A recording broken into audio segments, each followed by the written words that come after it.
Hello and welcome everyone. A very good morning from LinkedIn Marketing Solutions and AdTech New Delhi to the second episode of Pandemic Pivots. I'm Shiny, your host for today, and I handle content at AdTech. Pandemic Pivots is a three-part web series focused on bringing to our audience stories of leading marketeers and how they transform their 2020 marketing plans. Now, I want to introduce to you our moderator for this discussion, Sachin Sharma. Sachin recently joined LinkedIn to lead the enterprise business for LinkedIn's marketing solutions in India, where he takes care of large accounts portfolio across tech, financial services, education, and government. Interestingly, this is Sachin's second stint with LinkedIn. Previously, he was responsible for strengthening the mid-market and the long-tail advertising business. With over a decade's experience specializing in leading digital marketing functions, Sachin is passionate about managing and supporting business growth opportunities for disruptive B2B and B2C brands. Welcome to Pandemic Pivot, Sachin. Thank you, Shiny. It's great partnering with the AdTech team and with you. A very warm welcome to all our participants, some of who are joining us on Zoom, and we are also live, as Shiny said, on LinkedIn Live, so feel free to join us there. So this is a three-part web series, and the intent is to explore how marketers across industries have quickly pivoted their marketing models and their strategies in these testing times over the last few months. Today, we are very excited because we have two panelists who are both very experienced members of marketing fraternity from two leading technology companies, Microsoft and Freshworks. Both of these entities have pivoted successfully on multiple fronts in the last few months. And our aim today through this dialogue is to help highlight how subtle differences in their approach, one being a large globally matrix tech company and the other a global SaaS unicorn, how these pivots and these minor changes have helped them over this period. So without further ado, it's an absolute honor to introduce both our panelists.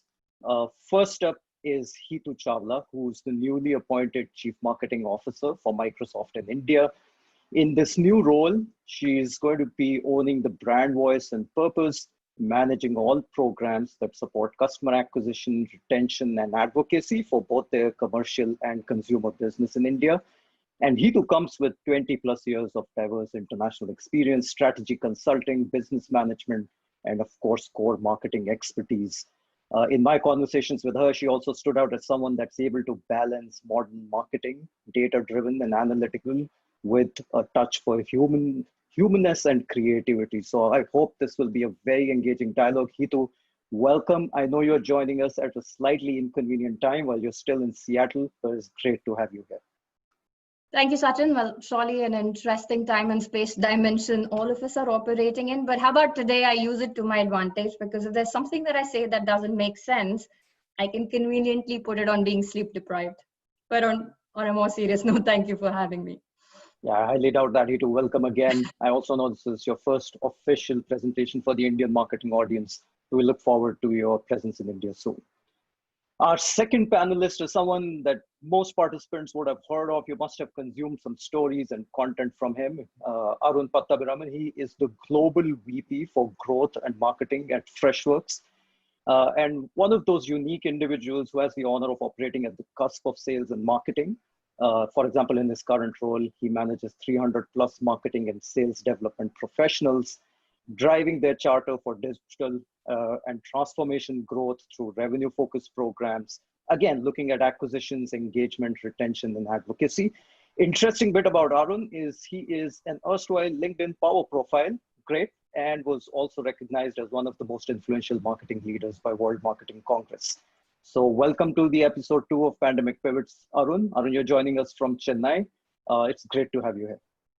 Thanks a lot, Sachin. It's a real honor and privilege to be a part of this panel. And I'm really looking forward to the conversations with you and Hitu for the next Awesome. one.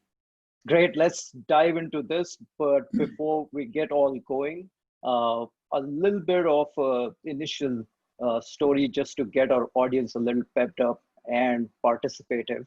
What I'm going to do is something fun. I'm going to ask you 3 questions, which you can answer either with one single word or just use a phrase. And we would request our participants to also put in their answers. There are two ways they can do that, is either on LinkedIn or in the Zoom chat window, depending on the channel that you're joining us from. So let's get to question number one. What is that one phrase that you would use or a word to describe the last few months? We'll start with you, Hitu. Well, we were just chatting, and like I said, these past few months have had all of us cycle through a mix of emotions. So I would say to encapsulate it in one word would be very tough. But if I had to, I'll pick mindfulness and creativity. Mindful on a personal front and creativity in a work environment, because at the end of the day, crisis is the mother of all inventions. Great. Arun, let's hear it from you. Well, for me, I will start by saying the past few months have been nothing but strange. It's something that none of us had prepared ourselves for. It's something that we are witnessing as a generation, probably the first time and hopefully the last time in our lives. So it's really been strange, both personally and professionally, because we're trying to grapple with life situations that we haven't experienced in the past. And even on the professional front, it's no different. So for me, it's been an extremely strange time. Right. Interesting. At LinkedIn, we use a term that encapsulates both of your feelings. We've been using this term quite a bit, growth mindset. So how do we move on from where we are and look at the optimistic, the positive side of this? Let's move on to our next question. Again, a question with a twist, because one word or phrase, what has shown up a lot in your professional conversations lately? Sachin, you want? Yep, sure. Hitu, go for it. I would say undoubtedly unlearn and reimagine. Great. Great. Needs no further explanation. Arun, let's hear your one word. I would say Zoom more than anything else. If I could be a little literal, literally, because we have just been on meetings all through the days. And for me, I think it's, yeah, that's the one word that I think, honestly, we've all used a lot of times in the past few months. Absolutely. Totally agree with you, Arun. From LinkedIn's perspective, just want to add, it's been customer value. We've been just talking quite a bit about that. Now that gets us also to the next question. And this one's a little bit different, because we're going to ask you to tell us one word or phrase that actually describes your marketing team's response to the pandemic. I would go with this. Yeah, Sorry, Sachin, go ahead. Go ahead, Hitu. Okay, I would say it's a phrase, and that's listen, learn, and adapt. Because more than ever before, I think it is imperative that we have our ears to the ground, because we need to listen to the customer and be able to respond quickly to their needs and literally make monthly, weekly, daily adjustments if required. Great. And Arun, for you? I think for me, it's agility. I think it's similar to what Hitu shared, but I think agility has described the way we have all adapted on the professional front this time. Every day is a new day, and there is a need to respond to what's happening around us differently. Yeah, and I see a great overlap in both of your responses. I think it's the agility to rethink, relearn, and adapt. But I was actually also, from a LinkedIn perspective, wanted to shoot out a word there. And since this entire webinar, the 3 episodes are arranged by our marketing team, I think the only one word I can use is phenomenal. So great. On that note, we'll move ahead into just the actual questions. The audience is participating. I'm sure they're totally engaged. So here's the first one that I would like for both of you to address the audience on is what were or are some of the unique business challenges that you had to overcome? And if you can help our participants just try and understand what were the first 24 hours, first week, first month, what did that look like? And how did you employ some of these new tactics to engage your customers in a meaningful way? And on this one, Arun, maybe you go first, and Hitu, feel free to chime in. Sure.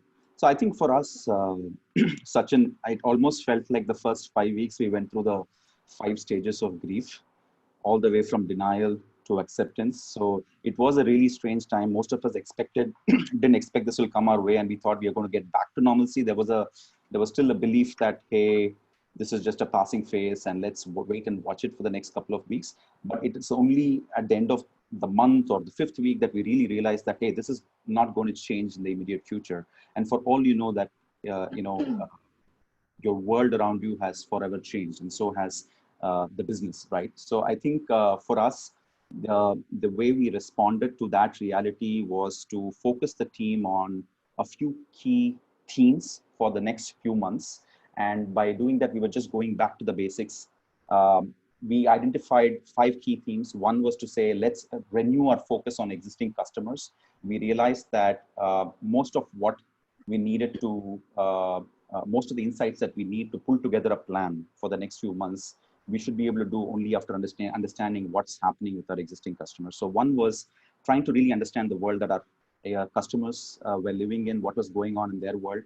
Second is balancing the priorities between new demand generation and driving more from existing customers. So that's the first theme. The second thing was, obviously we realized that all the campaigns that we were running literally had to be stopped, and we have to go back to the drawing board when it comes to crafting messaging to suit with the times, right?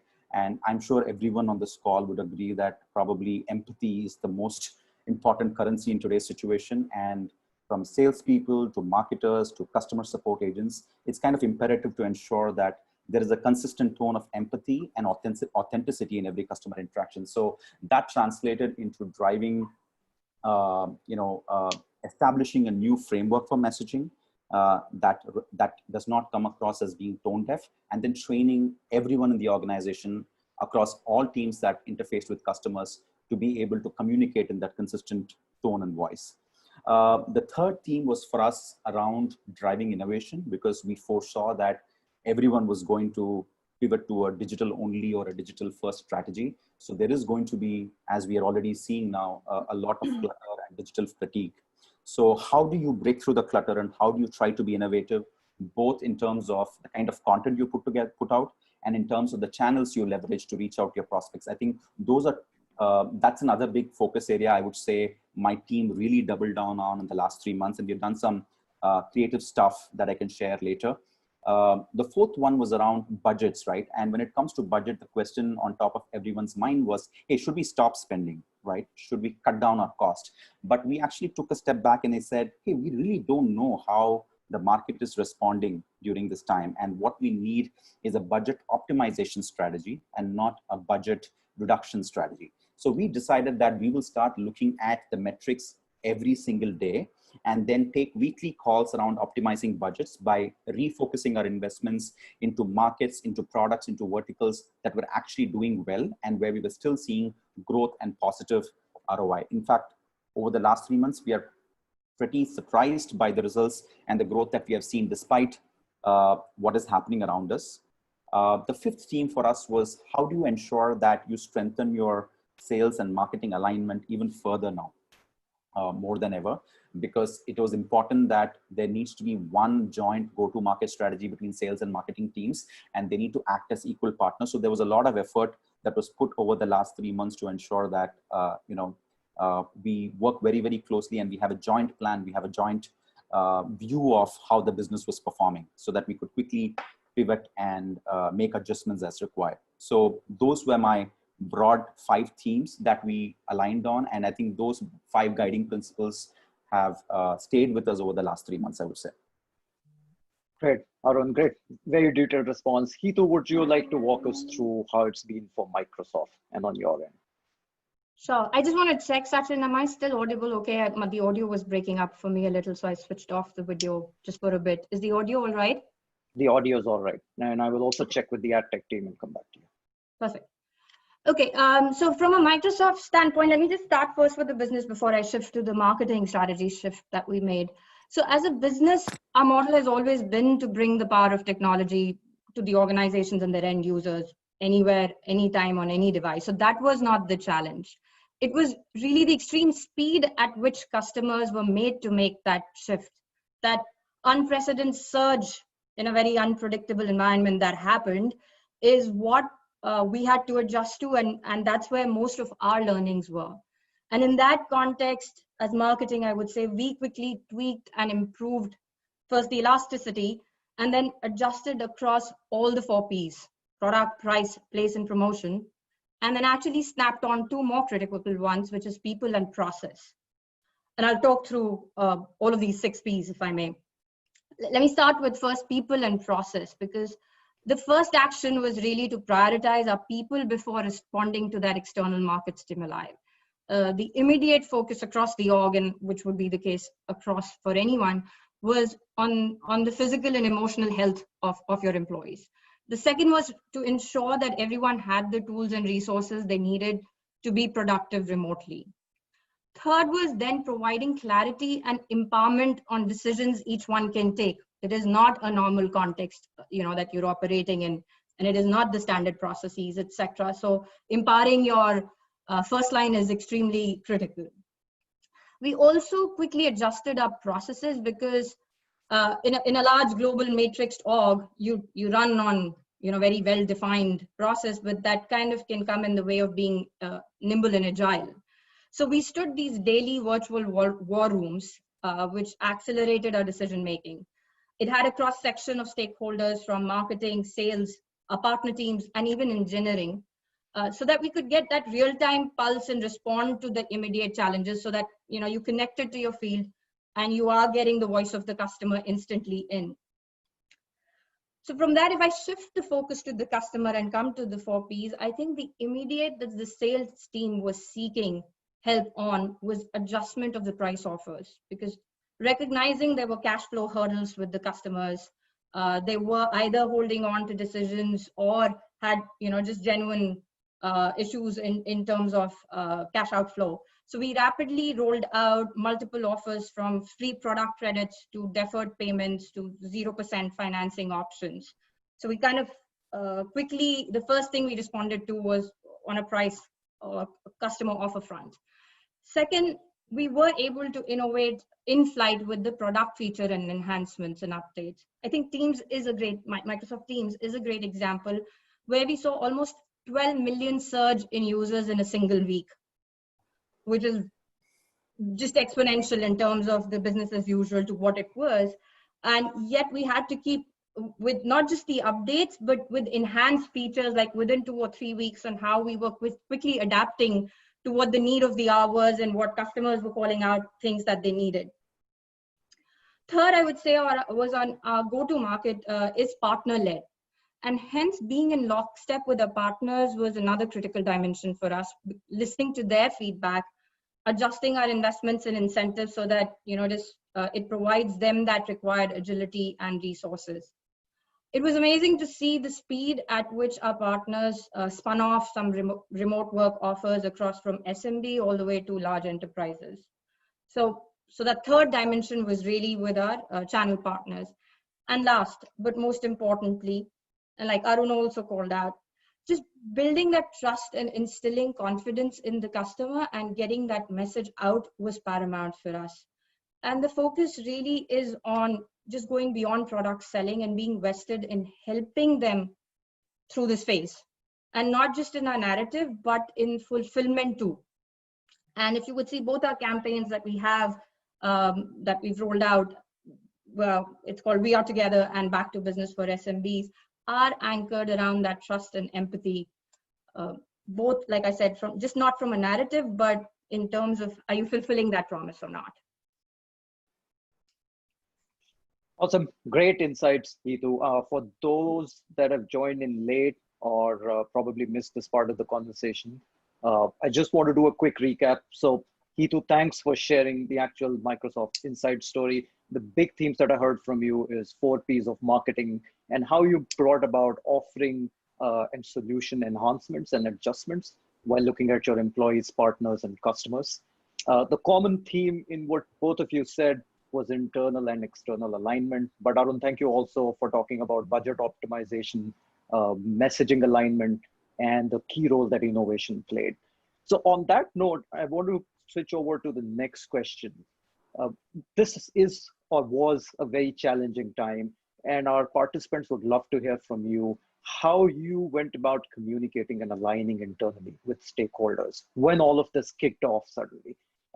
Were you dealing with increased pressure from sales? Was there a lot of conversation about the impact on your sales pipelines? And has that impacted your working relationship? And how have you tended to that? And Hitu, maybe you go first for this one. Sure. Okay, let me just start by saying the need for speed has never been greater. And I think the business stakeholders across different units within the organization are recognizing that there's a need for real-time alignment and quick decision-making. So like I mentioned earlier, the virtual war rooms that we kicked off, which were earlier daily and now shifted to kind of a weekly cadence, or building cross-functional agile squads. The intent there is to break the silos. In large organization, like I said, because of the process and everything else, you tend to operate. So the idea is that we break silos and stay connected, not just with sales, but with our partner teams, engineering, kind of do that cross-function is one of the things. So I'm kind of going a little beyond sales and just making a point that the entire org needs to come in together to address this. And I'll get specifically in a moment to the pipe piece that you asked. I think the second thing I would call out is the cadence of our planning and decision cycle is changing. We are, Microsoft is a July to June fiscal year that we follow. We are currently in planning for our next fiscal, and quarterly is the new annual. You're not planning for the fiscal, you're planning and kind of testing and evaluating what each quarter needs to hold for. So that's the second change or agility we're bringing across stakeholders. Specifically on pipe, well, yes, there is an increased expectation from sales, but there's also a far more receptiveness that I see in problem solving it together. Like for the first time in my 2 decades, I'm seeing sales leaders coming to the table to jointly ideate. Because the reality is no one has all the answers and we are better off solving them together. So if I could take an example to bring it to life with our mid-market sales team, we were solving for a weak pipe and constraints with existing formats and webinar fatigues and everything that all of us are familiar with. So they came up with a suggestion of rolling out listening circles, where we said there'll be 0 product pitch and we would just listen to understand the real blockers the customers are facing. And the team quickly kind of spun off and orchestrated a virtual boardroom session with the supply chain operations procurement heads of about 10 to 12 manufacturing customers. And we got firsthand perspective of what their current challenges are. There was nothing Microsoft that was spoken in that meeting at all. And the goodness here is that you had your entire team of sellers in it who could hear it, versus they having to do in a one-on-one conversation where they will be trying to probe this. So they got these insights and then they identified common themes and worked with our ISV partners and tech experts to go back to the customer with customized solutions. So it's truly a partnership, because I think everyone realizes no one has the superpowers to solve for it. We'll test, experiment, and learn. So that's what I would say is the relationship or how we making that partnership work with sales. Perfect. I totally agree. I am on the sales side. Arun, we would love to hear your point of view and from a Freshworks perspective specifically. I think for me personally, I feel that marketers can earn the trust and a seat at the table with sales or with any other business leaders when you start talking the language of the business, right? So I very consciously ensure that when we are having sales conversations and when you're having conversations on revenue and pipeline, we tend to focus on the real metrics that matter, which is sales qualified pipeline and marketing sourced revenue, and be able to allow people to visualize, track, and provide visibility into that on a regular basis against sharing metrics like impressions, clicks, social media mentions, which often tend to be the world in which marketers live. I think that is an important world to live in because that's what drives performance at the end of the day.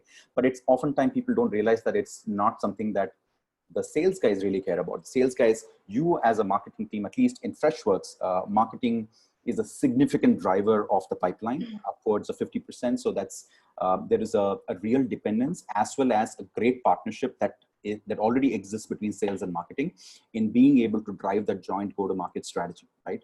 So we ensure that we talk the metrics that really matter to the sales guys and really understand that as an internal customer, we are accountable a pipeline and building that and delivering that pipeline to them. The second thing that we actually did in the last 3 months is and this was something that we were anyways working on, but it came to fruition in the last 3 months because we accelerated the efforts, is we created a joint sales and marketing interlock dashboard, right? Which becomes the basis of our conversations between sales and marketing. So we start by talking, hey, what is the revenue target? What's the pipeline target? How much of that pipeline is sourced or influenced by marketing?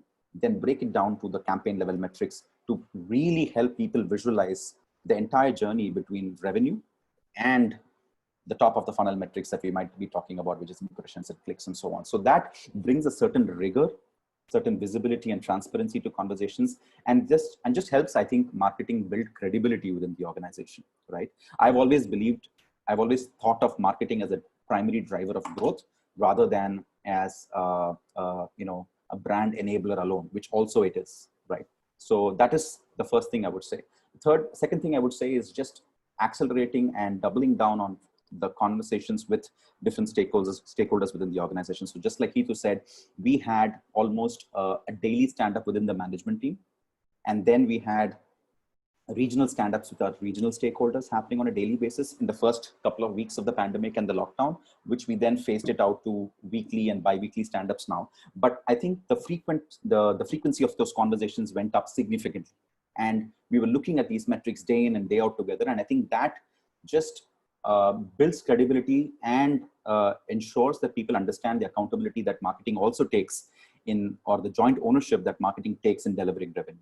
Right. So for me, I think those are the two things that I think really helped. And because of the nature of the SaaS business, where it is also very heavily driven by marketing, I think I've been fortunate to work in an environment where nobody questions the value of marketing. If anything, it's only how much can you deliver more, right? If not 60%, 70%, 80%, how much more can you guys deliver? And we have been fortunate to do that, I think, in the last few months. So it's really a very strong partnership.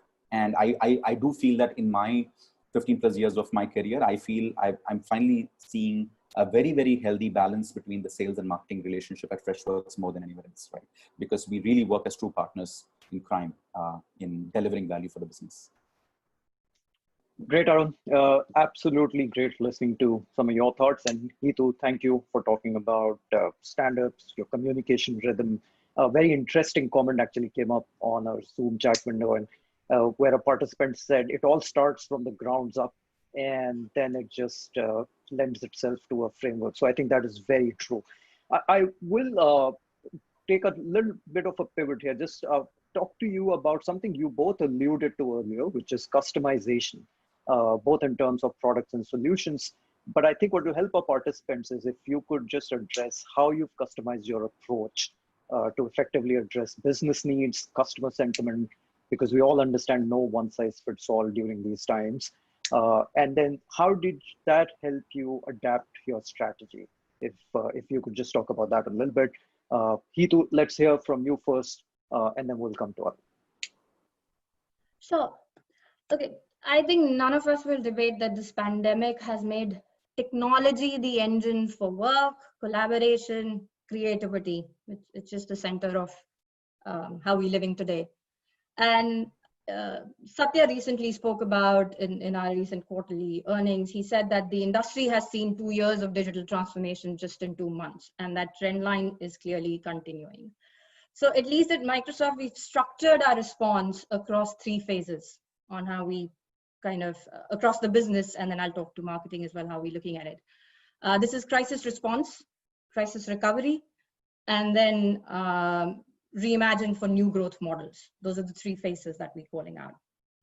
Crisis response is truly that how are you helping your customers with business continuity, enabling their remote work, literally responding to the crisis to make sure the lights are on for everyone, you know. So the second phase is more about the recovery and the rebound. And that is where, how would you support the customer's business with those newer or adjusted business models that, you know, we are now getting into and may become the so-called new normal, will be the normal, I guess, for a lot of businesses. So how are you preparing them for the hybrid work scenarios? And how are you preparing as each business kind of figures out what that rebound is for them? So that's second phase. The third is really reimagining what the new growth model, once we've come out of this, and what would that look like.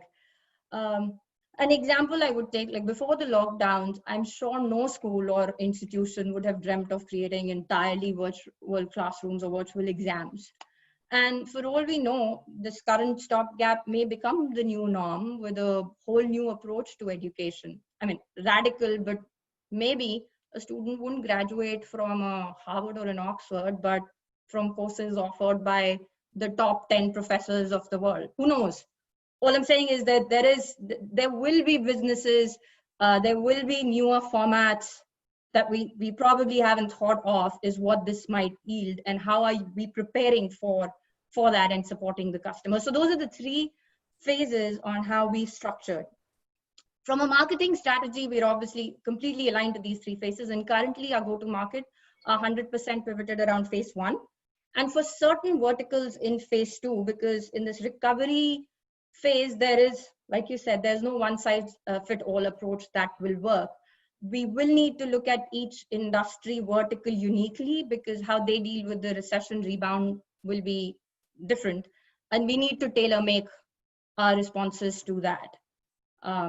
So in summarizing, we're responding to the crisis response and a very customized, tailored approach to the ones who are kind of rebounding and are in that phase from a marketing standpoint.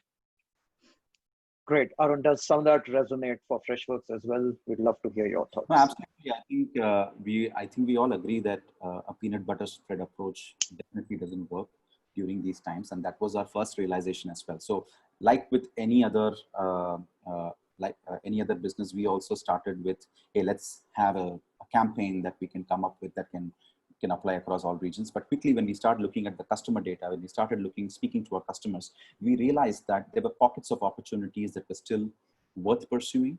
And obviously some industries and some verticals were struggling during these times. So our approach to segmentation of opportunity, or the universe of opportunity, has been to look at industries that were thriving during the pandemic. And believe me, there are industries which are doing really, really well during this pandemic. And for example, if you think about media and entertainment, right, and OTT players, with so much time in hand and people all being locked down in their homes, right, the amount of media consumption has gone up significantly. So media and entertainment is one vertical that's doing really well.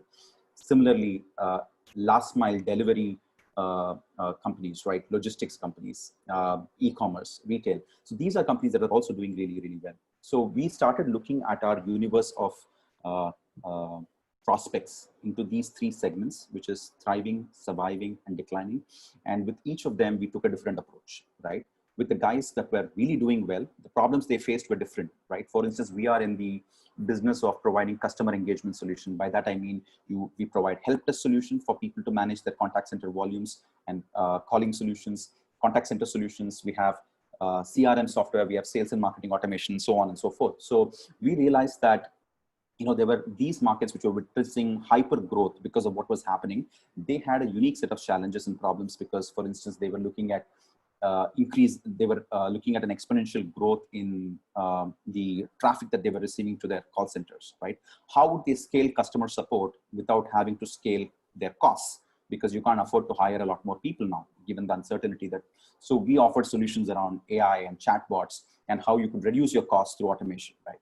With the customers that were literally trying to sail through the pandemic, which we call the surviving segment, our approach was more to provide them a strategy around cost optimization and digital transformation, because those were the two levers that most of these companies would need to double down on if they were to really survive this pandemic and prepare themselves for the future, right? And finally, for the companies that were not really doing well, that were declining, the only thing that we offered was empathy. So amongst our existing customers, the most valuable ones, we went out on a limb to provide them all the support that they need. If required, financial relief for a couple of months, asking them what are the help we need. Right? So I think our go-to-market strategy was hinged upon this segmentation approach that we carved out at the beginning of the quarter, and almost all our sales plays, all our marketing campaigns were completely pivoted around these three different segments, and we took completely differentiated approach. And the good part is, because majority of the campaigns now are digital, you have the opportunity to reach out to them in a very, very personalized way with a differentiated messaging, right? So that is what really helped us, manage the last few months, I would say, with some amount of success, because we continue to grow even during these times, because we doubled down on opportunity, and we were fortunate to have a suite of solutions that a lot of our customers really needed during this time, right? And I'm sure that is true for Microsoft as well, as they must have seen an explosion in Microsoft Teams and so on and so forth. So my advice there would be to really focus on segmenting your audience in a precise manner by looking at all kinds of data. I would also not recommend ourselves to get buried in quantitative analysis. Really speak to your customers. Take a sample of customers across different industries, understand what's really going on with them, and then build a strategy around that, because most of them are still figuring out what to do. Absolutely. I mean, just to sum that up, Arun and Hitu, I would say is data-backed segmentation to really identify and reimagine new growth opportunities. That sounds like a good summation of what you've just talked about. One other aspect that we would like for you to cover for our participants is about something that's core to B2B marketing, which is in-person engagements. We all know that plays a big role in furthering customer conversations. We also know that nowadays there is a virtual or a webinar fatigue setting in. And so how are both of you and your organizations thinking of high-touch personalized engagements for your large accounts, for your key customers, as well as for SMBs? And I'd request Arun if you could take this first, and we'll move on to Hitu from there. So I think, Sachin, it goes back to one of the core principles that we spoke about that has guided us during the last 5 months, which is around innovation and around trying to break through the clutter, right? I think we all understand that it's going to take time for the world to return to normalcy. And therefore, even if some markets like Europe and Australia are opening up, I think offline events are going to see a decline, or not going to come back to the same levels that we saw, at least for the next 6 to 7 months, right? So how do you then still be able to create opportunities for those intimate conversations, for that high touch engagement, and most importantly, just break through the clutter? So I think some of the approaches that have worked really well for us, I think when it comes to creating brand awareness within our segment, I think we really doubled down on formats of content that were unique, that were differentiated. For instance, we launched a Netflix style documentary format of an online summit, right? And made that available for free for everyone to access. We saw tremendous engagement even from senior decision makers. So we saw about, I think, 7,000 to 10,000 registrations globally. And majority of them were upmarket customers, right? So that gave us confidence that yes, there is an appetite, there is fatigue settling in, but there is also an appetite for unique and differentiated content. Second is we try to differentiate ourselves on channels. So yes, we have email and LinkedIn and Google to kind of help us build pipeline, but we also wanted to see if we could leverage some unique channels like which were local to the market, right? For instance, we started creating WhatsApp groups, and the team has been really creative. I must give full credit to them that they came up with this idea of doing a closed group WhatsApp conversation or a panel with a set of C-level audiences, right? So we did that, and we were just amazed to see the response to something like that we were able to get almost 80 to 100 C-level executives on a WhatsApp group, because all that they were looking for was help and advice and understand what else their peers were going through. And just creating that platform allows you to build an authentic way in which you're adding value to the community on a channel that they are most comfortable being on, and in a manner that is very, very personalized, right? The third thing, I think what is happening is also a lot of these third-party events, industry events that are happening out there, they are also trying to reinvent themselves in a way that will help us, create those platforms for deeper, intimate engagement. So one of the kinds of events that's been doing really well for us is these virtual speed meeting kind of events, where you get C-level executives on a one-on-one conversation, organized by a third-party player. So that is another opportunity to create, deeper engagement. The other thing that we've also done is a lot of times our effort is to really see how we can help and offer valuable advice to our prospects and customers during these times, because everybody is trying to figure out. So we gave them access to a set of experts, right, who were subject matter experts in the space of contact center solutions or customer engagement or customer experience or digital transformation, and made them available for free for our prospects to set up one-on-one meetings with, so that they can get consultation and advice from them. So I think these are formats in which companies, B2B brands can, in a very authentic way, try to build deeper connection, even at a one-on-one level, using digital formats. And that's been our learning. And I wouldn't say that we have cracked all these formats well, but we're still learning. But it's some of these experiments have really worked well for us. And finally, what we also did was a lot of the content that we typically gate because we want to generate leads, we actually just ungated all of those content for the last 3 months, right? We set up exclusive content hubs targeting the personas that we target as a company. So we have something called a remote selling hub, which focuses on how to enable remote sales teams. We have something called as a remote support hub, which is focused on how to enable customer support agents to do their work more effectively while working from home. And then we have something called as a remote work hub, which is focused on how to enable employees to work remotely and how our,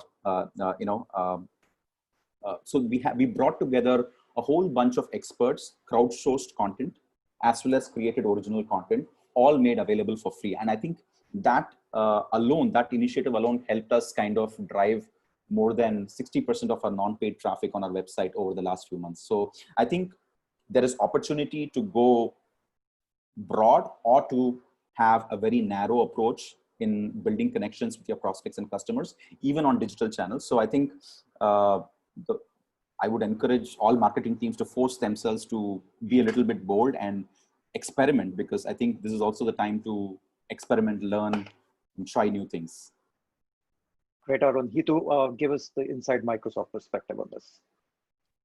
So I think I want to build a lot on what Arun said. And I'll just start by saying that we need to have a learn fast, fail fast mindset, because like he said, the reality is none of us have cracked the code here, and we're experimenting and figuring out how do you design digitally native experiences? Because what we're doing right now is more reactive, porting a physical into a digital.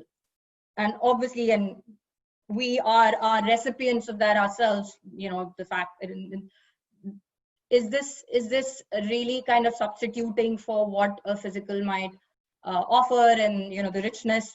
This is a bridge version, but not necessarily designed natively for a digital first.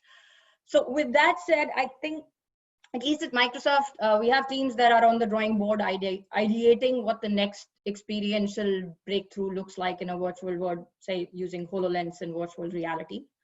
But in the interim, I'm happy to share some tangible learnings from our recent experimentation, and I'll bucket it under 2 heads.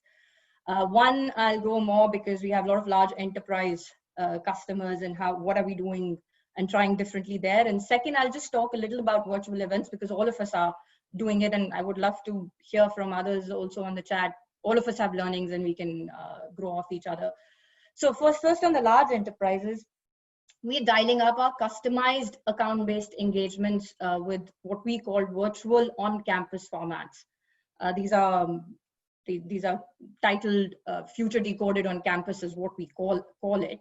But since the customer can't come to us, we are going to them. And the beauty of this format is that it allows you to engage with the entire spectrum of your customer's buying center, from the CEO's office to your functional line of business heads to IT decision makers and to the end users. You can curate content for each one of them. And what we do is we bring our senior leadership along with the subject matter experts, so that we discuss the customer's digital transformation strategy, but more in a show and tell experiential format versus with just PowerPoint. So that's something we are doing more in the enterprise space. We're kind of going deeper there. On virtual events, there are quite a few learnings, I would say, and I would probably bring in both a global and local execution, because we have some large format events like we do Build is an example, Ignite, where it's across the globe with 40-50,000 attendees, and our worldwide teams are learning and helping us as well. So I kind of captured a few from there. I think the first and most important, and I might be stating the obvious, but please do not compromise on the platform. Invest time in choosing the right platform depending on the objective and experience you are trying to create. That is just table stakes. Our sessions need to work harder, because other than cutting down the time and there being more snappy and all of that goodness that we know, the session needs to work harder. And what I mean by that is, the reality is the attendee is looking at mails, clicking other links, in general multitasking. And we're learning that we effectively co-opt that behavior versus try to compete with it, because you cannot. So there's certain things that we are testing, and we're saying, why don't we leverage the opportunity and logically infuse interactive content into the slides, like animation videos or graphics or links that they can click on. And then we've actually seen that people reuse and promote it in social as well. So it's not just about that canned recorded session. If there is something that I am constantly giving to the users as add-on content, they can interact and use that as well. So that's second. Third, breakouts are critical. And again, it totally depends on what format of event, etc., that you've created. But when you create multiple tracks, things like Ask the Expert session Arun spoke about, or industry tracks, or technical hands-on labs, or it allows people to pick what is most feasible for them. And don't forget the networking or the connection moments. And it is much tougher, but at least make sure that you are intentfully creating these meeting lounges for one-on-ones with your customer CXOs and your leaders. So if you have a format, if it's a large format that you're doing, make sure that you're paying attention to serving all sorts of audiences and their requirements. Fourth, I would say fun is not a bad word. It is okay, actually more than okay, to infuse fun, light-hearted moments to break the monotony. You need that more so than in a physical format that we would do. Needless to say, it has to be natural humor versus forced, but like we're using a lot more cartoon animation, and I would say we were earlier very more uptight and very business-like. We are testing things as well. We're adding more fun trivia and saying for $10 Starbucks gift card or whatever. Or there was this in the build session, there was a speaker who was actually talking about virtual happy hours and the fact he was at the end of the day. And at the end, he made a cocktail at the end of the thing. Interestingly, that became the hit and was posted, retweeted, whatever else. So experiment with those things. And I'll add quickly two more. Leverage user-generated content to have them engaged. Use things like polls, something that we started with. But what I would add additionally is use a proper app. There is, of course, you can type it in, but when you use the app and you see the real time where people are voting, so invest in some of those, right, apps, technologies, whatever, so that the experience is better. Ask audience to post images, video tracks, and kind of keep a track also of your social board, and use that content back in on what they're saying, tweeting, etc. So some of these things that we're doing is helping. Last but not the least, content is still the hero.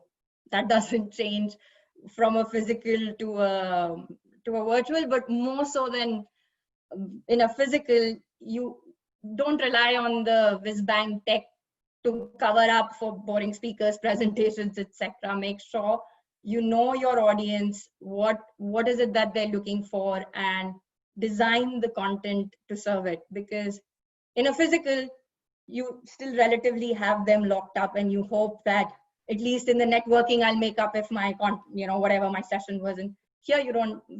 It's an instant cross button, and you're opted out if you are not engaged. So do not compromise on the content. So those are some of the things that I would say tangibly we are learning. Great, very insightful sharing, Hitu. There are also a ton of questions from our participants. So we'll quickly move over to addressing some of these questions and then see if we still have time to come back to some of our conversation tracks.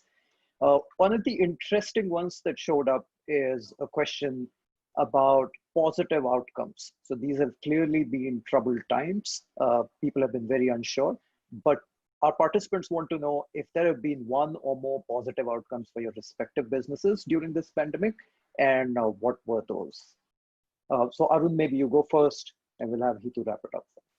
I think a couple of things I would say on that. I think the biggest positive outcome is that it just brought people in the company together to come together in a way that I don't think any other event could have, right? So it forced greater collaboration. There is a greater sense of bond within amongst employees, and I think that translates into better outcomes for the company, right? Because we're all in this together. I think secondly, it is also I think from a marketing perspective, I think it has really forced the specialists in marketing to adapt and become generalists, because they realize that what you need to survive during this phase is you need a wide range of diverse skills, not just being digital, not just being events, not just being content people, but you have to be able to do a wide variety of things, right? So I think it has forced people to adapt and bring out the hidden talents, if I may say, from the team members. So I think that's a great outcome. I think the most important outcome, I would say, from a humanitarian perspective, is that I think businesses have learned to become more empathetic. They've learned to introspect, and we've realized that you really need to be a true friend to your customer or to your partner or to your employees to be able to get through this period and emerge stronger, right? So I think it has. I personally feel that it has all made us reflect as human beings on what our priorities are from life, from work, from our teams, from the culture that we have internally. And I think that's, and that introspection was long due. It continues to happen, but it has happened at a much greater level of depth now than ever before. So I think that to me kind of summarizes the positive outcomes that I feel the company people and humans have witnessed during these times. Hitu, curious to hear your point of view on this.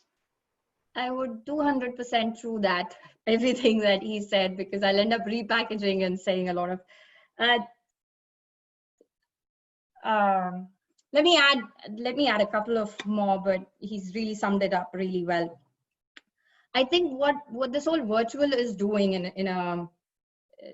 if you look at the positive, is because the physical boundaries are not there. Just as an example, just going back to that build piece that I was talking about, because it happens in the US, or there are a lot of these marketing industry events we have. Adobe does one, which is in Vegas, etc. It did not allow a lot of us, just because of the physical travel and other things. Those, now you have the ability, going back to that education example that I was taking as well, it is making things, content, opportunities far more accessible. So I think that would be one of the things that I would call out, which is, I'm not just making a marketing comment, but in general, things are far more accessible for a whole lot of people. So that's one I would say. Second, I think I'll just build on that humanitarian point that Arun made, because that is really crucial. It's not that the sales quotas are going anywhere, or it's not that you don't have to sell, but there is that genuine shift that's happening, which was harder earlier, because I think each one of us realize what we're going through. It is a generation redefining phase that we are going through. So I think people are far more mindful and cognizant. So that need to be vested in the interest of that customer and their success is far more. There are a whole lot more, but I guess in the interest of time, I'll call out those two that stand out for me. Absolutely. Fantastic. One tactical conversation point that's actually come up as someone's question, and I would love to hear both of your thoughts on this, is, has there been a shift in your KPIs and metrics that you have either additionally started tracking or started focusing on in the past few months? In terms of just customer journeys, have you started looking at them differently? And does this mean any big shifts in how B2B and B2C marketing is going to pivot as an outcome?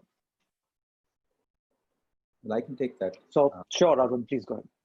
So I think, see, the customer, visualizing the customer journey is such a big topic in itself. And I think while every marketer, every marketing leader speaks about it, the reality is it's really, really hard to do it unless you have the right tools, the right infrastructure that is able to tie in the data across all customer touch points, right? So it's something that I believe needs to be done at all points in time, but I think we have started doing that, going a lot more deeper into that topic in the last 3 months.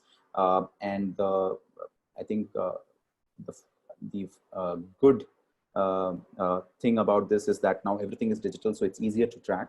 And so once you have,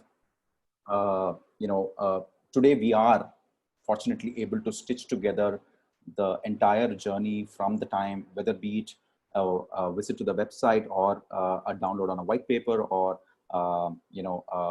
an outreach from one of my SDR teams or a sales guy who has been in a conversation, are able to tie in the entire journey to the maximum extent possible using the tools and the infrastructure that we have.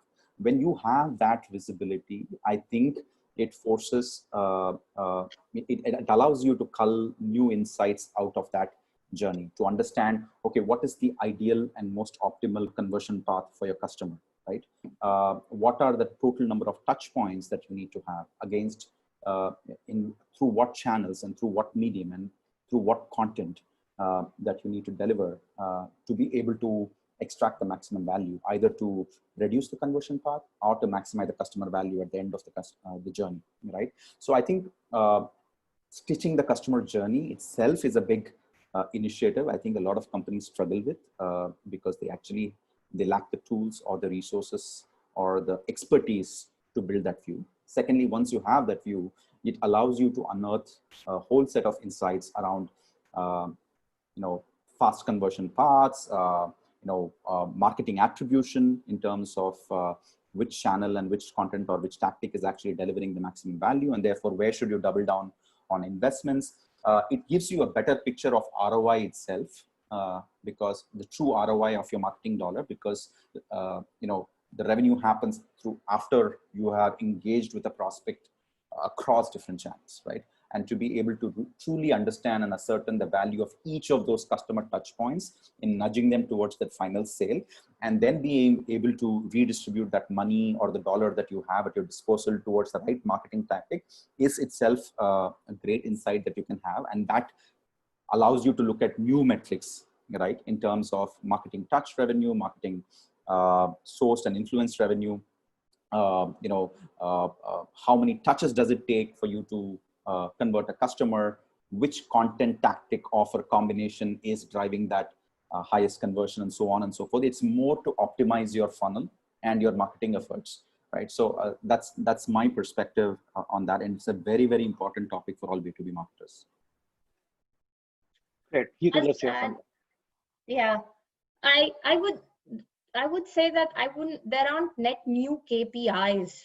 The KPIs will not change, and everything like what Arun just said, you regardless of the context, you need to be outcome driven as marketers. You need to have tangible impact back to the business, and depending on the business industry that you're coming from, it may variate for each one of us. So standardizing them may not be most apt, but do not shy away. So just as examples, and something like I said, since we're in that planning phase, and I was pushing the team hard that if there is an activity where you cannot tangibly translate on what is the impact back to the business, knock it off, because any which way everyone is working 24/7. So you don't need extra.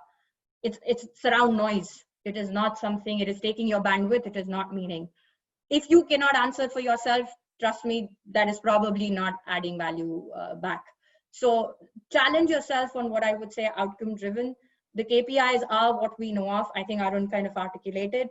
There is already a shift in this context of modern marketing, where the old one touch MQL that we knew of, like one touch and there is a qualified lead and you give it to the seller.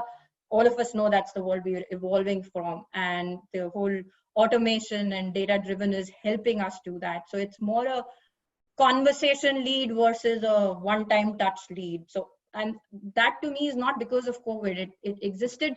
It just needs to get more amplified now that there is a bigger need now on the ROI on the dollar. There is a bigger support that the field seller needs. So it just becomes more pronounced, not changed. Awesome. Great. Uh, we are running a little bit behind time here. And so just to wrap up this session, I think one theme that showed up in a few questions and is an important consideration, just given the nature of these times, is work-life balance and the well-being for yourself and for your teams. So this questions come up in multiple different formats, but I think what people really want to understand is, given the surge in work assignments, in virtual meetings, and a lot of challenging personal moments for people in a state of lockdown, how have you been thinking of re-energizing your teams and looking after their well-being? And Hitu, maybe you go first, and then we'll have Arun wrap it up for us. Okay, I do have, it's interesting for me kind of taking on a new role, embracing a new team from the other side of the globe. So I was talking to someone on the call earlier, and I was saying this is definitely going into my COVID diaries because I have interesting things to share on what it means. But more specifically to the question, and why I want to share this as well, because you may have team members who are joining right now, and I have to admit that a virtual onboarding is a little bit of an uphill journey. You're trying to connect and build trust with people you haven't met before, and it takes more effort in a virtual world than physical. You suddenly realize your corridor chats, your coffee breaks, the visual signs that you pick up in meetings, the fun gossip, all these cues that help build that faster connection are not, it's being replaced with just voice as a medium if your videos are also switched off. So just be more mindful if you have team members who are joining in this space. Lean more to make sure that you are helping with their onboarding is one thing I would want to share, just kind of coming from my experience. On the work-life balance, there are two things I want to share. Fortunately for me, I have a very active and fun team with whom we have these wacky virtual downtimes. Just last Friday, we gave farewell to a team member, and I was amazed with the team's creativity, just working around. It didn't seem like it was virtual because it was 90 minutes of sheer fun. By the end of it, my jaw was hurting. So how do you, there are ways, and I think each one of us are learning and adapting that if this is how it will be, let's make the most of it. So make sure you have that me time on your downtime or detox hours. Everyone has different things. Do that happy hours.